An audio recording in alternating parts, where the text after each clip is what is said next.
Hey guys, and welcome to the TCC podcast, where we discuss everything coffee. Hey guys, Theo here. And Stefan again. Back with the next topic. And today's topic is coffee prices. Yes. Something very close to our heart. Definitely. Actually, one of the main reasons why in 2016 I wanted to start this coffee coin. Prices for me is the reason why I got so emotional around the coffee aspect, because of the fact, because of all of the factors that actually influences the coffee prices. Yeah, and there's a lot of things that influences coffee prices. Like recently, last year, that we got the frost in Brazil. The frost in Brazil, yes. And that's a big loss. That was a very big thing for us. And it's very sad, and I think those farmers they're devastated because all the money goes. Yes. Because that's their money.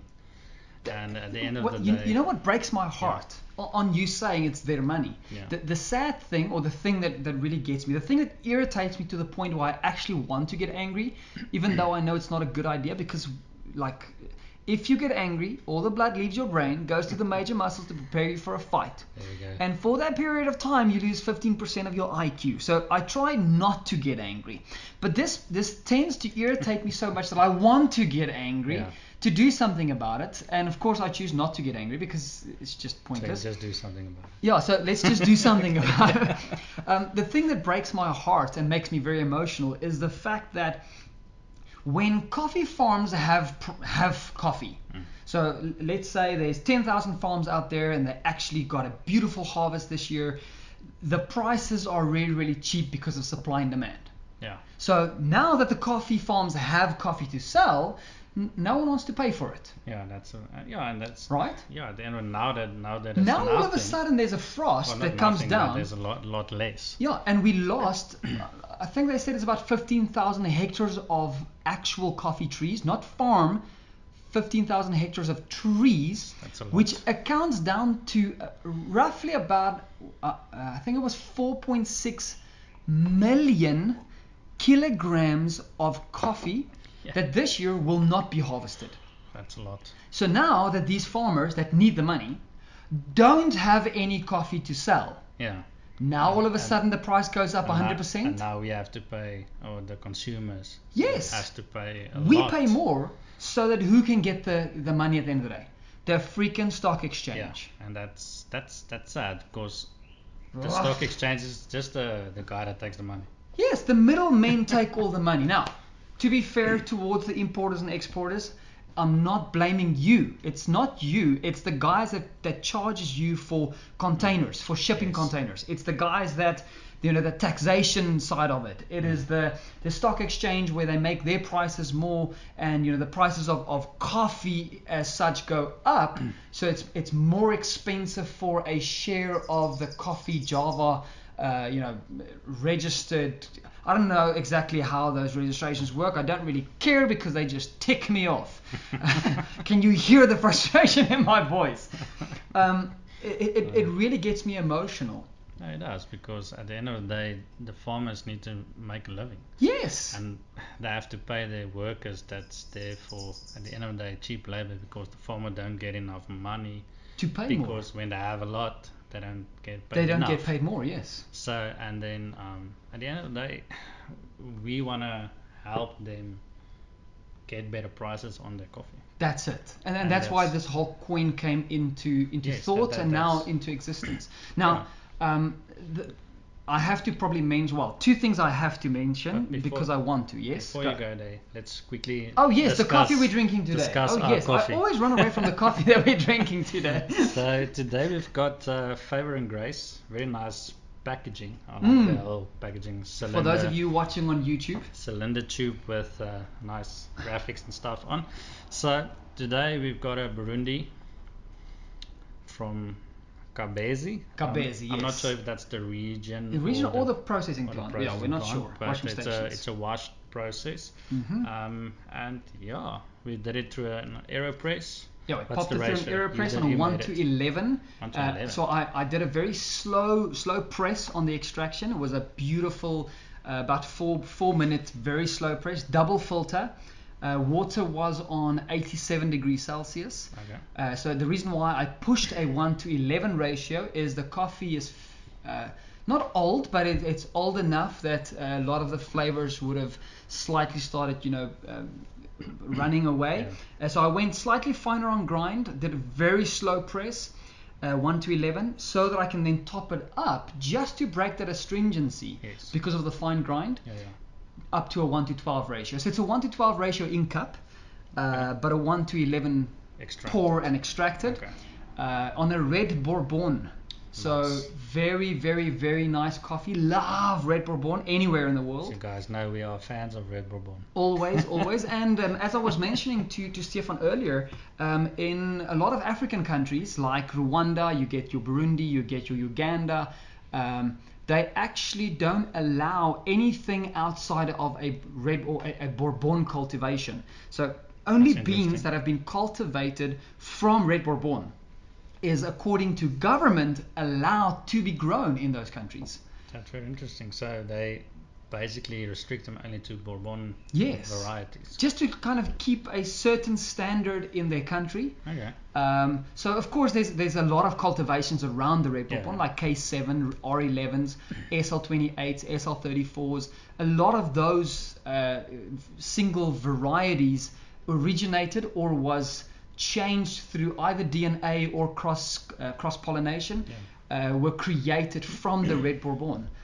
So interesting. Gorgeous coffee. Yeah, I love red bourbon. A lot of red berries popping in the coffee. Yeah. Nice citrus element. That earthiness coming through in the throat, and some black currant. It's got a black currant finish in the background. At the back, yes. Very, very nice. So nice job, Favour and Grace. Yes, Favour and Grace, a roastery in South Africa, I think. Yeah, I think. Well, I'm not sure where they are, but in South Africa. Where in South Africa, I can't tell you, but go and check them out. From the coast, but go and check them out. Yeah. Support them. Go and taste their coffees. Yeah. Beautiful. Good. So back to the topic at hand. You had 2 points so the whole pricing. Yes, again. You had 2 points that you wanted to. Yeah, there's 2 points I wanted to go into, but now I can't remember what it was about.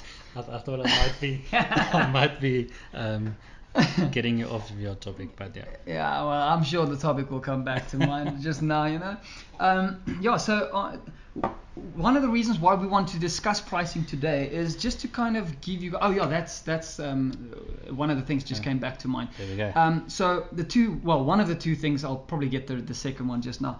2 things that I don't just want to mention, but actually have to mention, is that the average farmer out there in the world farming coffee. Now I'm talking about, I've got a plot size like a 1 hectare or whatever piece of property. I've got 300 trees on my piece of property, and we, for our family, pick these coffee cherries and we take them to the local washing station. Yes.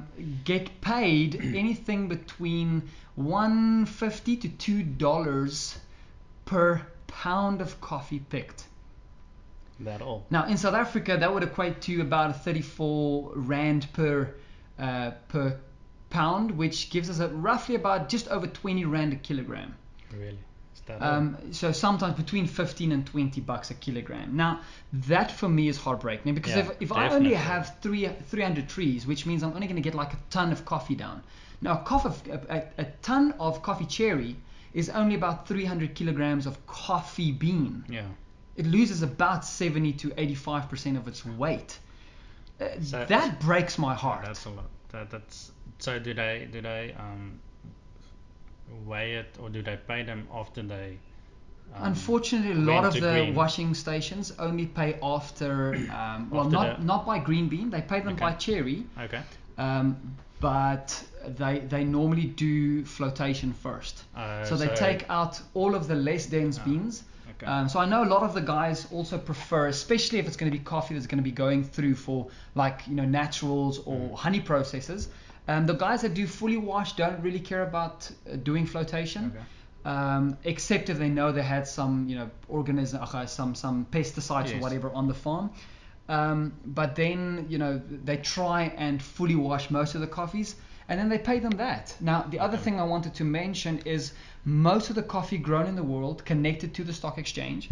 On my knowledge that I have around it, not that I have that much as of yet, I'm still learning every day, but most of the guys that influence the price is commercial guys. Okay. Now you get some farms in Brazil that is 5, 6, 7, 10,000 hectares of coffee trees. That's big, huh? So it's very, very large farms. They pick with machinery, so they've got these big machines that like tractors that shake the trees and they get all of the cherries off. And they unfortunately influence the price because they make commercial coffee. So they're killing the small guys, basically. They're killing all of the small farmers because if the price for them comes down, they're still making money. Yeah, and the small guys don't and get anything. And the small farmers get nothing because they have to feed their family on that coffee for a year. For a year. And they only get $1.50 to $2 per pound. Per pound. Yeah, that's bad. That's so sad, man. No, that's not right. And then if I can say it like that. But now I understand your frustration. Yes. And well, then came this organization, and they were like, okay, let's try and fix this. Let's get a better price for the farmers, fair trade. Okay. So they started registering fair trade. Now, again, I don't have that much knowledge. I'm not that knowledgeable on fair trade, so I'm not going to say much about it. To be quite honest, I don't do fair trade. I try and do direct trade. Okay. I try and get connected to the actual farm where I get my coffee from. I don't import it. I go through an importer because at the end of the day, I can't cut the middleman out. He's also trying to make a living. We unfortunate in 2022, I can now say this, but a local importer here in South Africa had to liquidate because too many guys were now doing direct trade around him, flying to the farm, purchasing their own coffee, bringing it back, cutting the middleman out, and he also has a family that he needs to look after. And at the end of the day, we all want to help each other. That's it. At the end of the day, so getting people to, like I said, don't cut out the middleman. Don't cut out the middleman. The middleman's there for a reason. And at the end of the day, let everybody get a piece of the share. Yes, I mean he went and registered a business to import coffee. Don't cut him out. That's his livelihood. Yes. I mean I know that he still uses his coffee roaster. Now to roast peanuts, because he has to make a living. Sure. Now he's not importing coffee anymore. I mean that's sad. It is sad, and at the end of the day, that's why we are here for people. Yes. And we want to help everybody in the whole chain, ecosystem. The ecosystem from, like we said, from farm to cup. That's everybody, and the importers are part of those. Everybody matters. Part of that chain. So at the end of the day, it's sad that people get to a point where we cut other people's throats to make our own. To make an extra few cents. Now. I get it. We're in an economic crash right now. I know South Africa has been in a recession for since I think before 2008. We've never left recession. I know a lot of countries have had the privilege of saying that they left recession, they're out of recession. South Africa, they make the statement, but it's not exactly true because our minimum wages is just too low to get out of recession, and so. Being in a country where we've never left recession in almost 20 years, everybody needs to survive. Someone takes their livelihood money to invest into a business, to start something, to create, to print new money. We need to support all of those guys. Definitely. Because that's what it's about. But I mean, yes. And that's why we're busy with this. I just almost took your coffee. That's mine. Stop it. Stop it, he likes it. That's why we started with the TCC, or you had an idea because of behind all of this is to help everybody in the chain, to help those guys that's now liquidated, not to get liquidated. Exactly. To get the farms better pricing, to get the people on the farm, the workers, everybody, to have a better life at the end of the day. That's it. To support their family, to have better nutrition, all those kinds of stuff. So the idea behind TC Coin, Trading Coffee Coin, which is a coin which hopefully, if everything goes according to plan, and everything happens the way we hope it's going to happen, we want to launch this coin on the 1st of October 2022. International Coffee Day. As a cryptocurrency coin. Yes. For the ecosystem. Now, just to kind of give you guys some backtail or back end of why and what we will be doing, we want to bring that into today's discussion. So we've got 15 minutes to rant on this. We want to help the supply chain. Yes. And the way that we want to help the supply chain, the coffee ecosystem, through this coin, and Stefan, just jump in there, obviously, when we've got something on mind, because you know that I would never stop talking. The whole thing for me was, being in coffee now back when I thought about this idea, was, okay, so I'm buying coffee now from a roastery. The roastery buys it from the importer. The importer obviously bought it from the exporter because they have some business stuff to do between countries. The exporter purchases from the washing bays or the processing stations, and they of course purchase from the local small farms. Yes. So I would buy a coffee and I would pay an X amount per kilogram roasted. And I asked my roaster, what defines the price? And my roaster's response was, well, the import and export price, going through the whole ecosystem of the stock exchange. So they define the first price for exports. So a certain quality type of bean gets a certain type of quality of price. And I was like, okay, but who defines that? And it was like, well, you get these guys, they're called Q graders. So now I understand Q graders a lot more. I actually know 2 or 3 Q graders now. Phenomenal people. They do an outstanding job at grading these types of coffees. And so, their job is to fly international, go to different farms, cup the coffees, put them out on score sheets, and say, okay, this is a 75-point coffee, or this is an 89-point coffee. Yeah. Now, the 89 points then means that we can add a bit of money to that. Speciality. But to no standard. So speciality coffee came into play. Okay. We'd be like, okay, you grew a better quality coffee. We're going to pay you stock exchange price plus, let's say for argument's sake, 15 or 17% on top of that, because you put more effort into the cup. Okay, so at the end of the day, it will help the farmers to get education around getting better quality. Yeah, that's what it came down to. And get maybe money to them to have the ability to get the right equipment, the right nutrition. To even better their coffee again. So that they can also get to a speciality point coffee and get better paid. Right. For the coffee. So it's growing better coffee to get paid a better price. Now, because there was no standard in that, we would then negotiate with the farmer. Yeah. So I'd be like, okay, well, I put aside this year for coffee, purchases on specialty elements. Let's say, for argument's sake, $5,000 US. Yeah. So I'm like, okay, I've got 50 grand that I can spend on good quality coffee. So I'll fly out to a farm, which costs you money. Yeah. You get to the farm, they put all of their coffees on the table, which they've now obviously grew, picked, processed, maybe even fermented to get these special type of flavors. Yes. So that when I taste it, I go, wow, this is really, really tasty coffee. I'll give you 20% higher price than the standard. Yeah.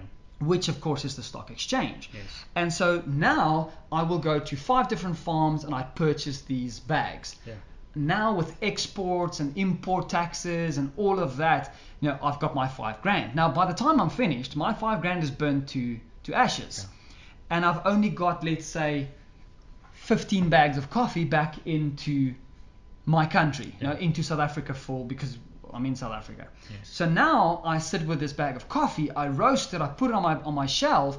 A client comes in and they go, I want to buy a packet of coffee. How much is this bag? And I'm like, oh, this little baggie goes for $10. And they go, what the heck? Are you nuts? Yeah. Why is your coffee so expensive? Now I have to go through this whole protocol to teach my client what specialty coffee means. I need to take some of the coffee. I now need to make some of the coffee for the client. They take a sip and they go, I don't like that.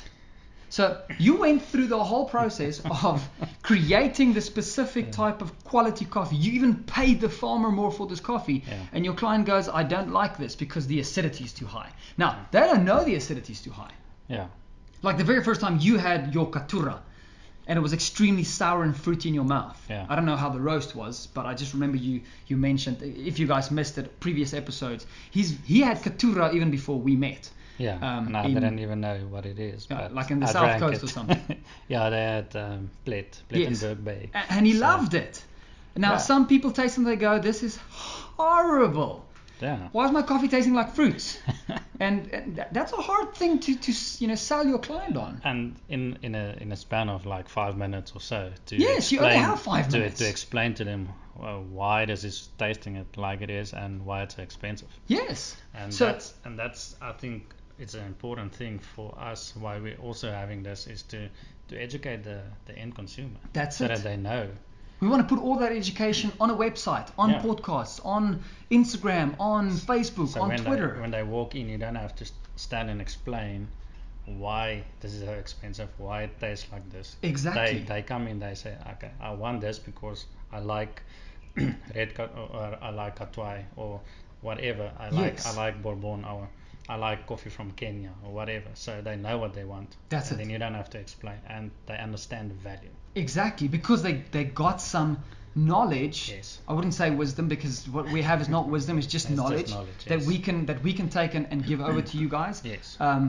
We didn't invent any of this information. We're just taking it and working with it. Yeah. So it's basically putting tools into clients' hands to understand coffee better before they get to you. Yes, so definitely. The idea behind the TC coin was to then go, okay, so now all of this happens, where's the standard? And my roaster said to me, Theo, there is no standard yet. It's a negotiation. Okay. So that's where the whole idea of the TC coin, the trading coffee coin, evolved from. That was the founding point. Okay. I was like, oh, well, that means we need a standard. And we can create a standard. Yes. And so doing my research and learning from farmers and from different processing plants and going to to the actual coffee farms, spending time there and tasting a lot of coffee, I noticed that there is certain standards that is the same everywhere. For instance, Q grading. Yeah. So Q grading gives us points, but there's no price connected to point yet. So what if we could create an algorithm that worked according to the point system, the Q grading system? So now someone, grows the coffee, let's say in a small farm in Burundi or in Ethiopia, they farm their 500 trees.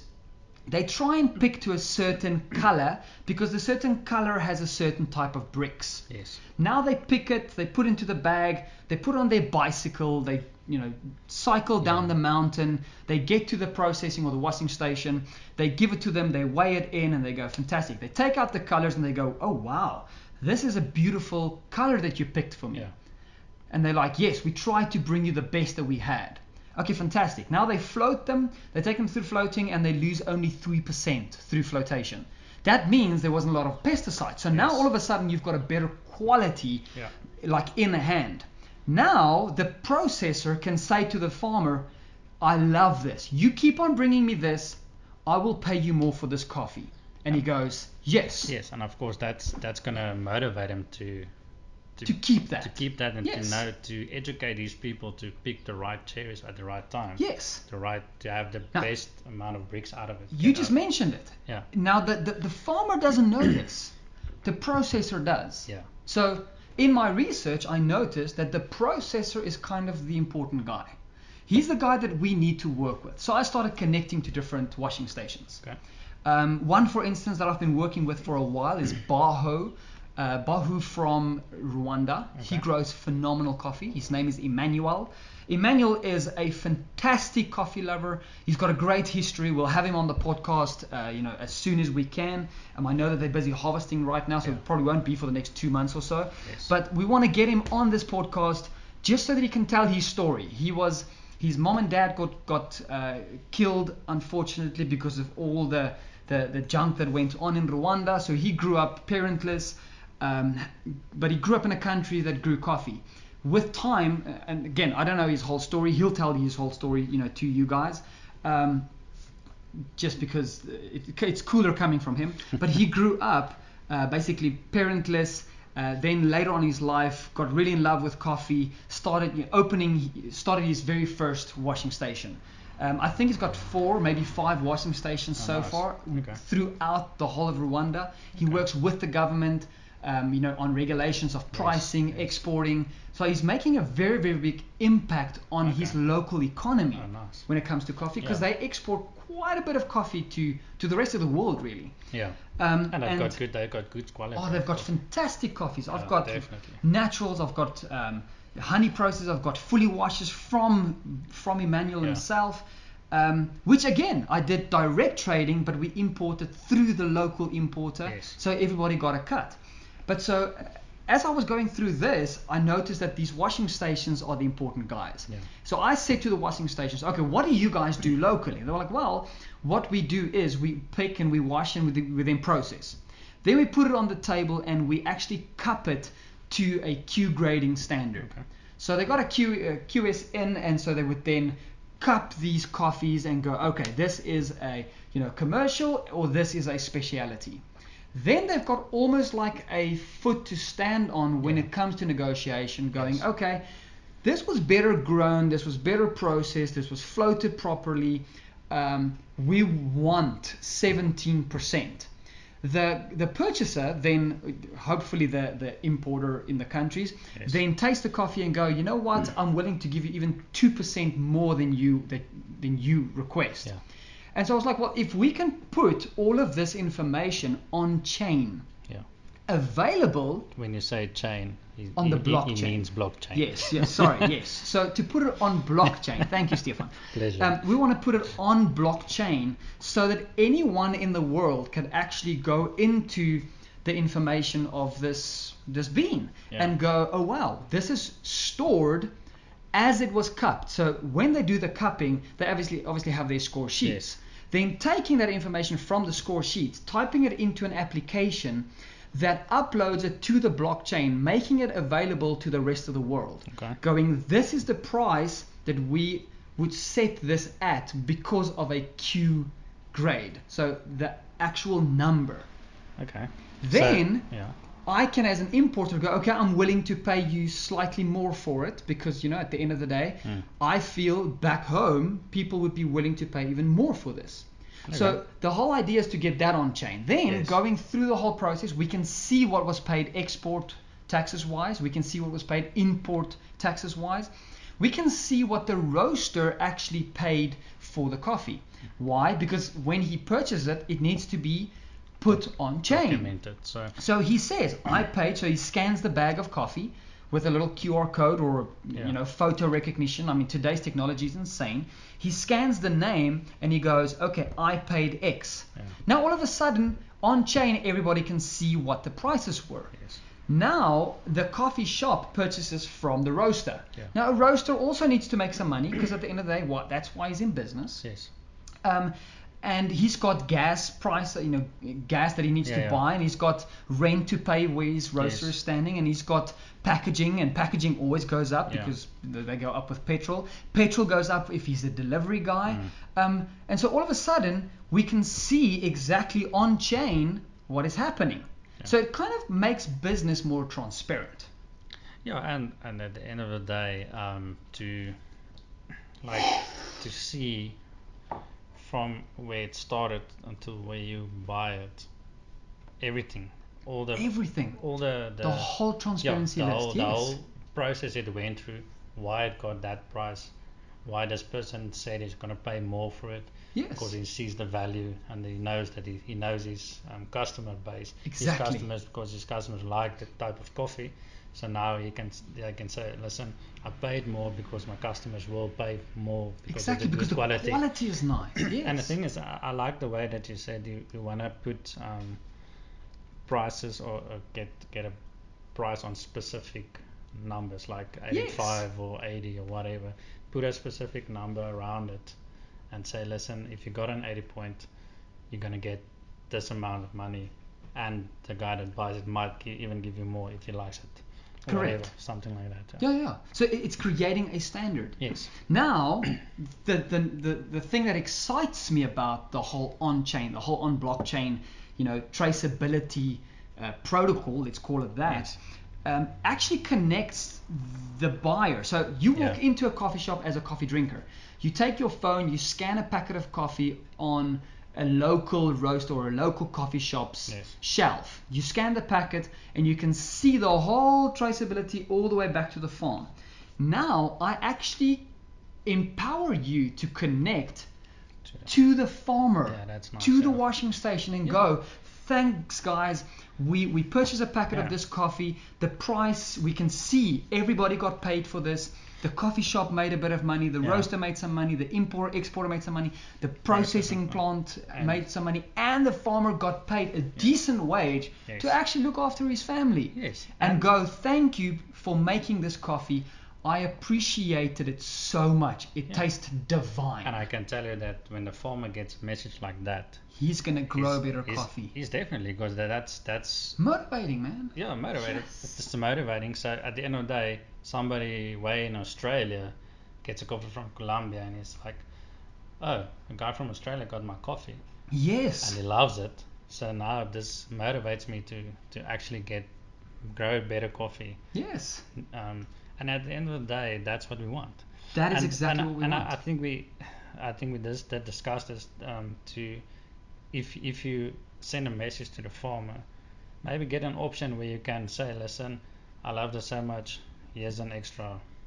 Yes. If you feel generous, give to the farmer. That's it. At the end of the day, nothing's going to stop you here because you just send cryptocurrency to the local washing station, which obviously is connected to the farm, and they then sell the cryptocurrency coin that was sent to them, because it's actually made for the specific farm, and they can take a photo where they wrote a check or they did something with the farmer. Or even better, if we can educate the farmers to get to know how to work to with use technology and actually accept crypto as payment. Then you can do it directly to them. You send, like, imagine you could send actual money to your favorite coffee grower, like the actual farm, peer-to-peer. That would be amazing. Like, how much of a blessing would that be to that farmer?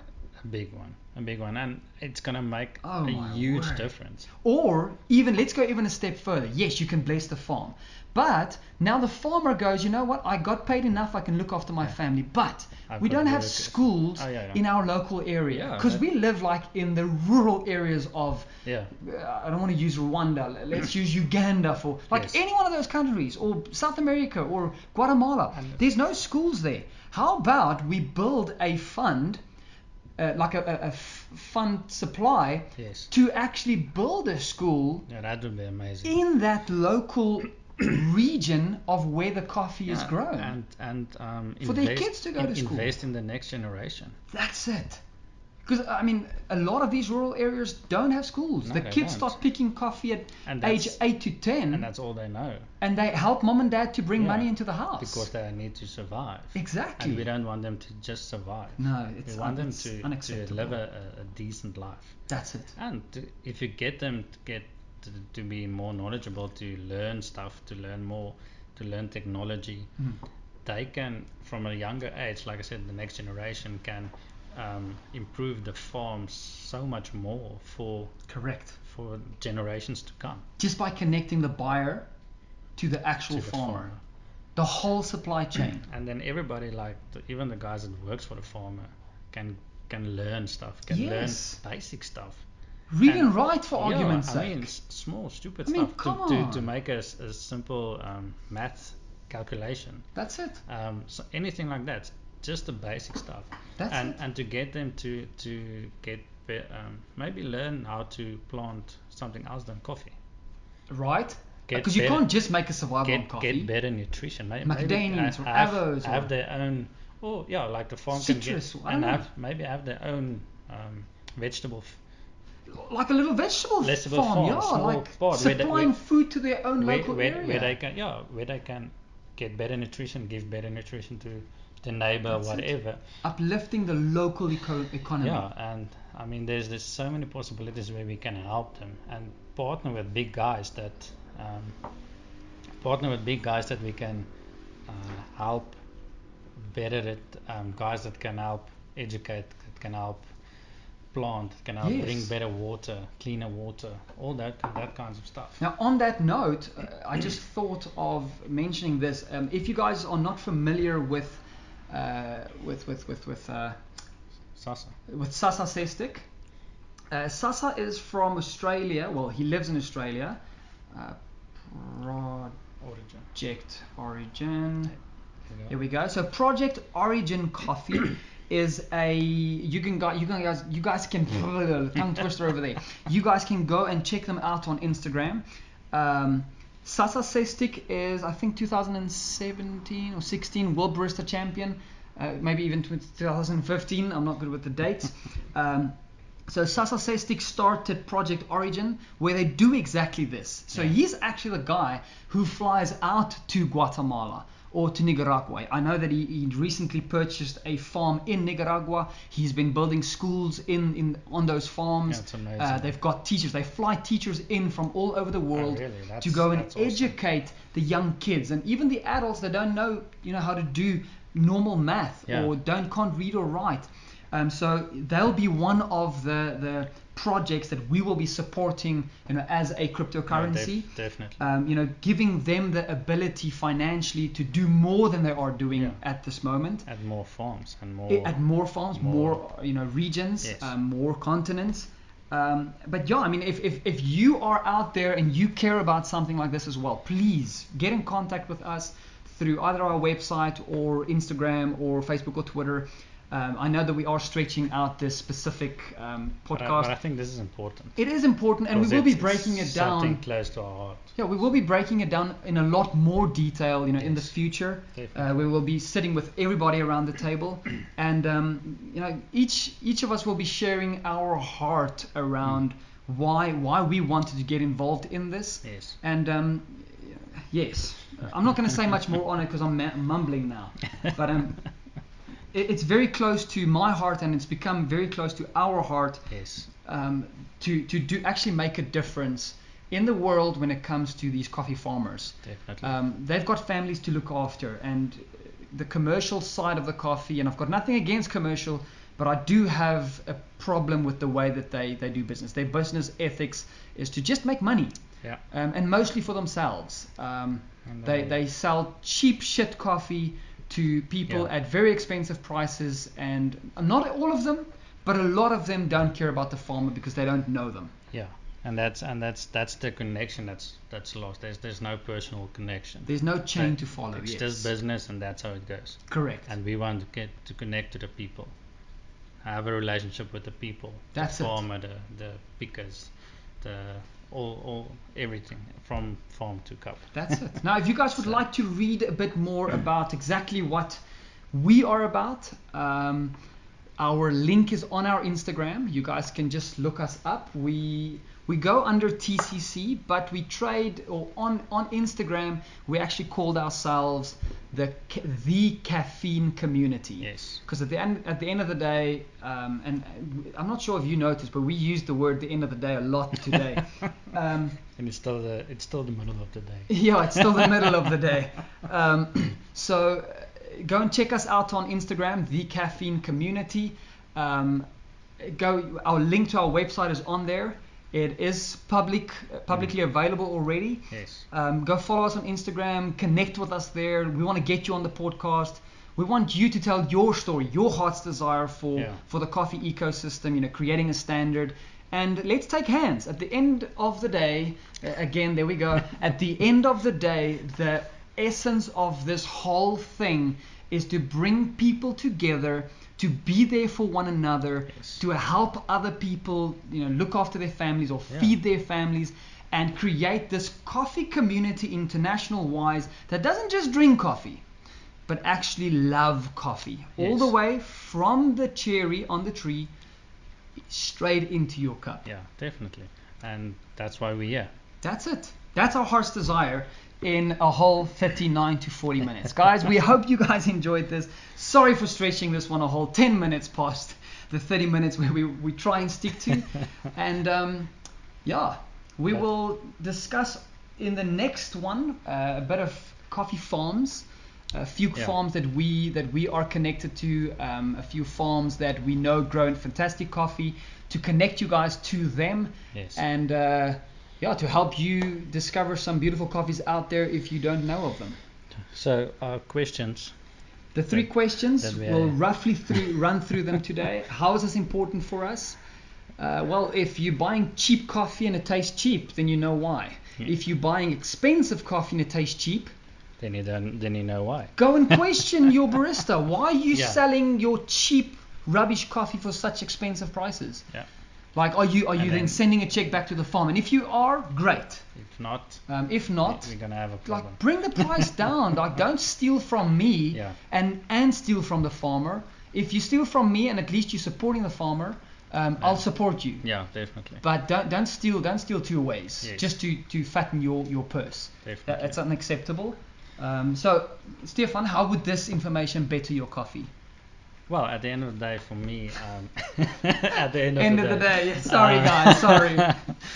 So for me, it's knowing that the farmer gets what comes to him, with that what he deserves. He gets paid for his work. Yeah, that's better words.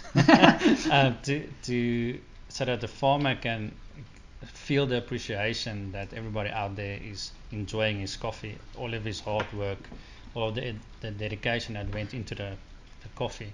Right. That he feels the love and the appreciation, and that at the end of the day we can give back. That's it. That's what this makes it. It makes it better. I enjoy my coffee more because I know the farmer has been looked after. That's it. And that makes it better for me. That makes my coffee better because I know that everybody is looked after. Yeah, definitely. I care about people. I know Stefan cares about people.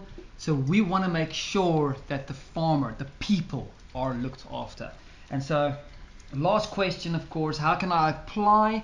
Well, when you speak to your local barista, ask him about the points, ask him about the traceability, ask him if he's got the information on the coffee itself. Yes. Because if he doesn't, then it's about time he starts educating himself, so that you guys can then together journey towards discovering even better coffee and knowing that you're actually helping the farmer. Yeah, giving back at the end of the day. That's it. At the end of the day.